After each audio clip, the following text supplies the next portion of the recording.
Okay, everyone, thank you so much for joining us for this Action Lab. We're going to be calling Virginia AEPI voters. I first of all want to thank the formidable Sarah Shah, Tahir Hassan Ali, Chintan Patel, and Team Impact for putting for being open to having this Action Lab to call Virginia voters. Can we give them a round of applause? I also want to shout out all the other partner organizations. So if you are either part of South Asians for America, Democratic Asian Americans of Virginia, or the DNC AEPI caucus, or a Virginia-based group, please stand up. Thank you. These are our partners for this Action Lab today. And what we're doing today is basically we are following in the footsteps of California, which just passed Prop 50. And as one of the architects who built the AAPI coalition to help pass Prop 50 in California, I will say we can do this. The polls are very tight in Virginia. They say that, you know, it's plus or minus 5, and we really need to turn out the vote because there's a lot of mis and disinformation, which Shamli is going to speak to. But before that, I want to take a point of personal privilege and talk about our Lieutenant Governor. We often joke that I hung out with the Lieutenant Governor at eating chaat at the White House and VP residences over the last 3 years. But she's also somebody that I've known for a long time as a personal mentor.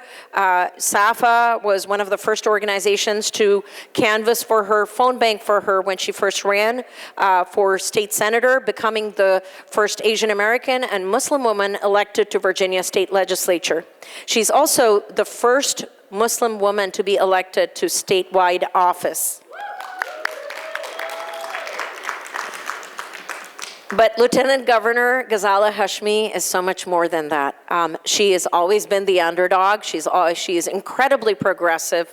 She is one of the most thoughtful leaders that I have ever had the privilege of meeting. She's somebody that is so approachable. You can go to her and you can share your thoughts and ideas, and she is always receptive. Whenever we ask her to jump on a phone bank, it's always a yes, regardless of how busy she is. If it means turning out the voters, engaging our South Asian community, she'll hop on the phone bank. She's been a champion for women, champion for families, champion on so many issues. And to see her make history, I actually cried on election night, and I will say she is just such a role model for so many of us here. She's made sure to pave the way for so many people after her. I'm actually going to turn it over to our incredible director, SAFA Virginia director, who's also a veteran, who is the former chair of Democratic Asian Americans of Virginia, Shamli Hoth, to speak a little bit about Lieutenant Governor Hashmi. Thank you so much. I'm glad you said that you were turning it over to me. I thought I'd get up here and people go, is that Ghazala? And I'm like, no, this is not. I want to say, first of all, that this phone bank is incredibly, incredibly important. The stakes in Virginia are huge. The margins are razor thin because on the other side, the disinformation campaign, and I'm saying that deliberately, they are deliberately warping the message, putting out images of former President Barack Obama and Governor Abigail Spanberger on campaign ads that say vote no. That is not their stance.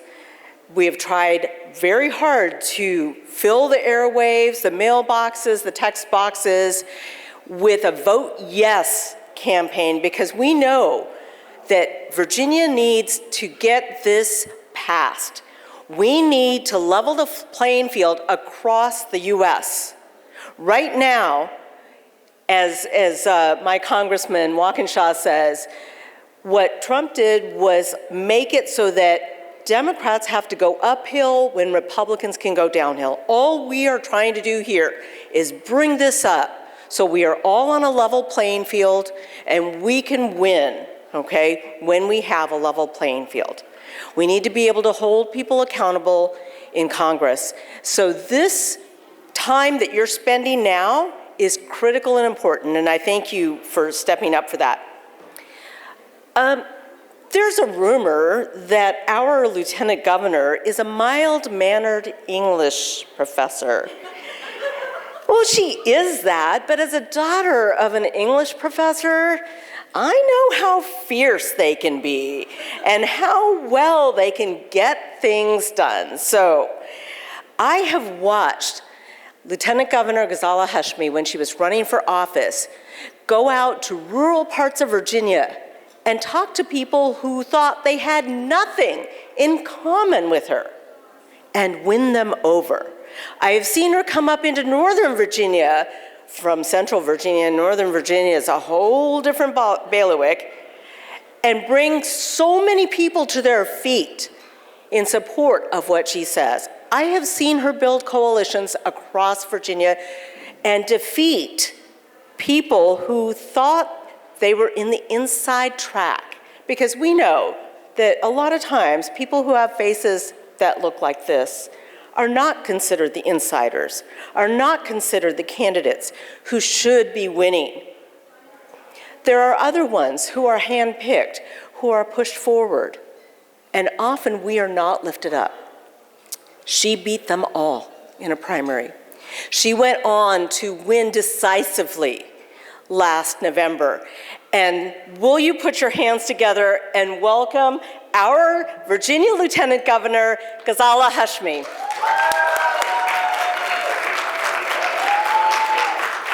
Well, thank you, Shamali, and thank you, Harini. What a wonderful, wonderful gathering. Thank you to everyone who's here. How many Virginians do we have in the house? Thank you. And if you're not a Virginian, I know you're a Virginian at heart, and that's why you're going to help us win tomorrow. As you've heard, this is such a critical day. It's a critical election tomorrow that Virginia is holding. It's critical not just for Virginia. In fact, it's critical for the entire country. So what we do know is that Donald Trump went to his particular states, to Texas, to Missouri, to Alabama, and Georgia, and Florida, and other states, and said, give me more seats in Congress. Well, not only is that unconstitutional, not only is that illegal, but that is a clear sign that Donald Trump and the MAGA Republicans know that they are about to lose because of their deep unpopularity with Americans. They have spent this past year of the first year of their second administration hurting Americans. They have slashed federal jobs. They have cut major agencies. They have created inflation. They have made sure that everything they can do possibly to hurt Americans is hurting Americans big. And that is what we are facing. And so Virginia has this opportunity. You know, we didn't want to go down this road. This is not how we wanted to do business, to do mid-decade redistricting, but we knew that Virginia, like California, we knew we had a responsibility to stand up, because if we don't stand up, we're absolutely relinquishing not just Congress, but we're relinquishing our country and the future of our children, and that is why Virginia stood up. This is not about redistricting. It is, in fact, about health care. It's not about redistricting, it's about education. This is not about redistricting, it's about immigration rights. This is not about redistricting, it is about the future of our country. And so Virginia has this opportunity to do this. Now, as you've heard, it's a little tight, but that's because there's been such massive influx of confusion, misinformation, disinformation, and we are fighting a battle to make sure every Virginian understands what's at stake. And that's why when you are phone banking, that's why when you are reaching out to friends and family and telling them this is a vote that really matters. That's why it's so critical. So we are going to get this across the threshold. We're going to get it across the threshold with your hope. You know, this is the 250th anniversary of the founding of this nation. Virginia led the way 250 years ago. This is our chance now in Virginia to continue to lead the nation forward. We're going to do that with your help. Let's get it done by tomorrow night. Thank you so much to everyone who's involved in this. Thank you.